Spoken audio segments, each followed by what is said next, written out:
If your surname is on this list, you're part of the largest family name network on Earth. Hundreds of millions of people across dozens of countries who share one linguistic root. 10 of the most common Hispanic surnames in the world. Stay until number 1. It's the single most widespread family name across the entire Spanish-speaking world. By the end, you'll know exactly where your name comes from. The medieval word, the region, sometimes the ancient god behind it. You'll see how one small kingdom's naming habit spread across an entire hemisphere. Let's start with number 10. Number 10. Torres, meaning towers. Unlike most names on this list, Torres isn't patronymic, it's locative. It marked a family who lived near a fortified tower or watchtower, common across medieval Spain's border regions. As Spanish colonization spread across the Americas, the name spread with it, taking root especially strongly in Mexico, Puerto Rico and Chile. Today it ranks among the most common surnames in nearly every Spanish-speaking country, worn by millions who trace back not to one family, but to one type of home. If your name is Torres, your bloodline once lived close enough to danger to need a tower, and far enough from power to simply be the people who lived beside it. It's a name carried today by everyone from Spanish football star Fernando Torres to millions of families with no connection to fame at all. Just to the same word, chosen the same way, centuries apart. Number 9. Ramirez, son of Ramiro, a name of Visigothic origin, meaning roughly famous council. Ramiro was a common royal name in early medieval Spain. Several kings of Asturias and Leon carried it. And the patronymic Ramirez spread from the nobility down through the population over centuries.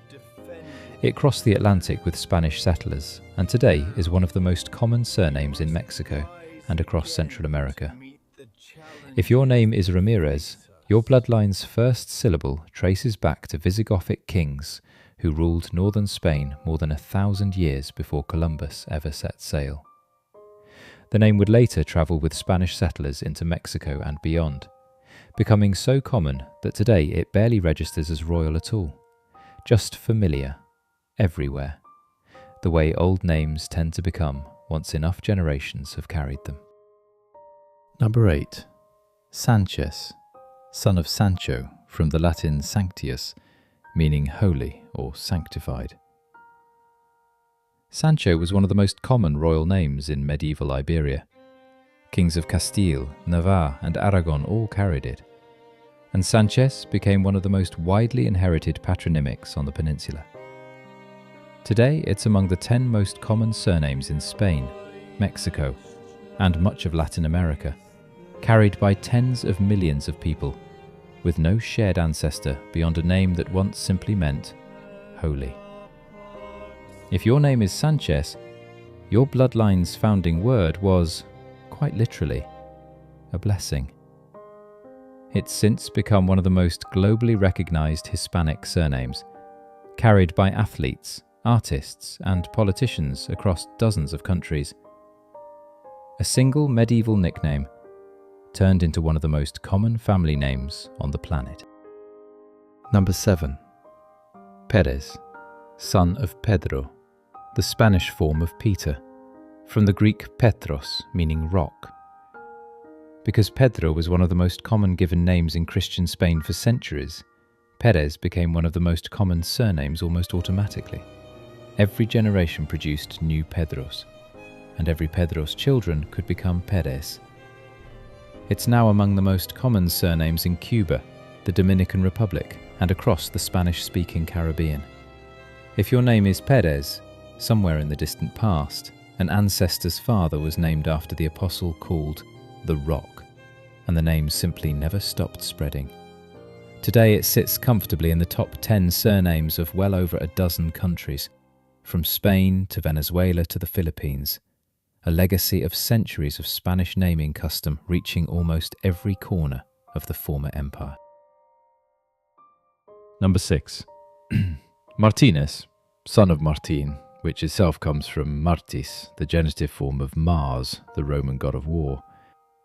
It's one of the oldest names on this list in origin, predating Christian Spain entirely, carried forward through the Roman, then Visigothic, then medieval Spanish periods without losing its root.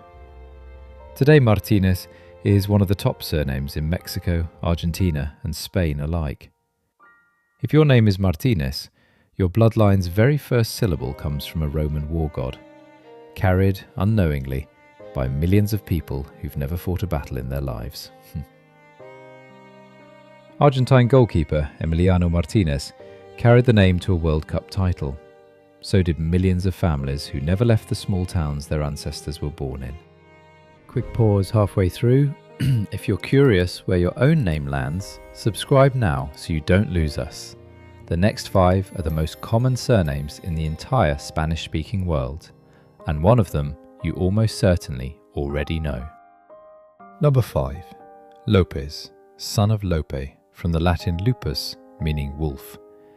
It's one of the oldest surviving personal names in Spain, used since before written Castilian existed, and Lopez spread so widely that it's now one of the top 5 surnames in nearly every Spanish-speaking country on earth. Spain, Mexico, Colombia and Argentina all at once. If your name is Lopez, your bloodline's founding word wasn't a saint or a king, it was an animal, chosen for strength that an ancestor's father was named after more than 1,000 years ago.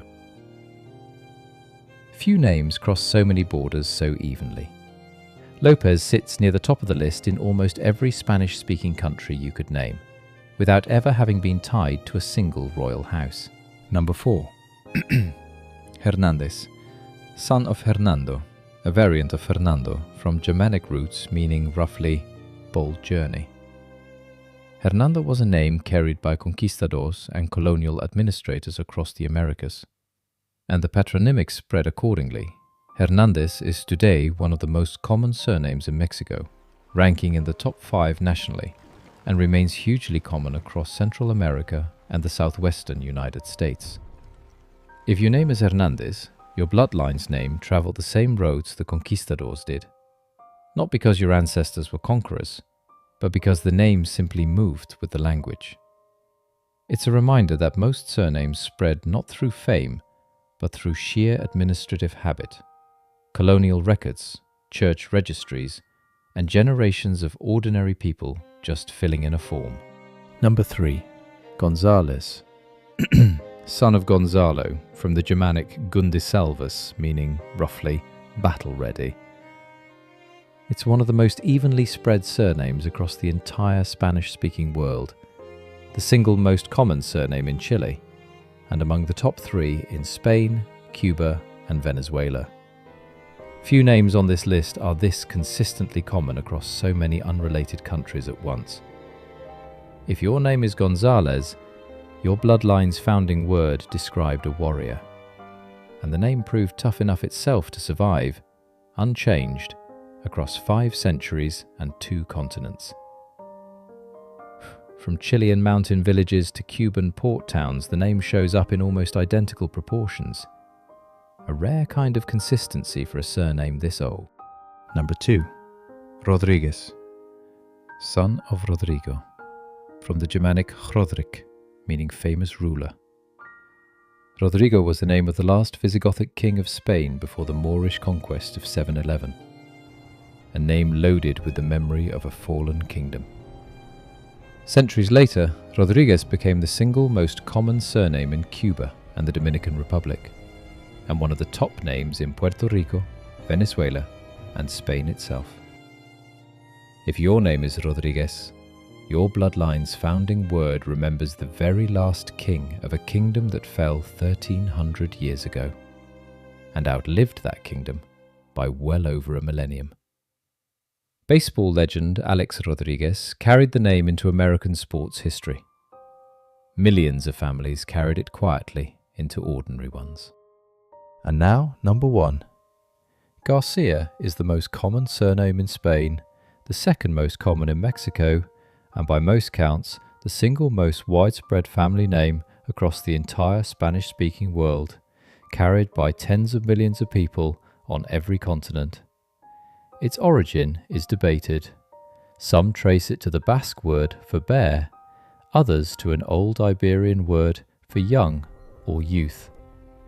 What's certain is that it predates most of the patronymics on this list, appearing in Spanish records since before the year 1000. Older than the Reconquista, older than the voyages to the Americas that would carry it around the world.